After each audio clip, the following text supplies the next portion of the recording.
A Bridgeport family sent out into the cold today as flames tore through their house. It happened early this morning on Worth Street.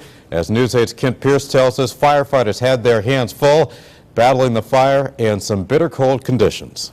Fortunately, nobody was hurt when this three-story building in Bridgeport went up in flames in the middle of the night, but firefighters had some challenges. One was getting water to put on it, and the other was what to do once all that water got out here onto the ground and froze. When fire crews got here to Worth Street, they found flames rapidly spreading up the back of this multi-family house, but at least they were told everybody got out safely on their own thanks to working smoke detectors. Then came the last thing a firefighter wants to hear.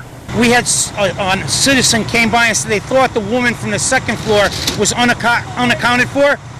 We sent the rescue and a ladder crew back in to search for her. Turned out negative, she was already out. And that wasn't the only challenge they faced. In a strange design flaw, this whole long block of Worth Street has no fire hydrants. Firefighters had to run hundreds of feet of hose down to and across the nearest avenues. Get it out. And within minutes of getting water on the fire, they had to deal with the ice on them, on the equipment, and on the ground. Hoses were freezing where they lay. The cold made fighting this fire even more dangerous. And the cold also looks like the reason the fire started in the first place. Occupants on the second floor apparently had no heat. We're looking into the fact that they may have been using some other type of device to heat the structure with.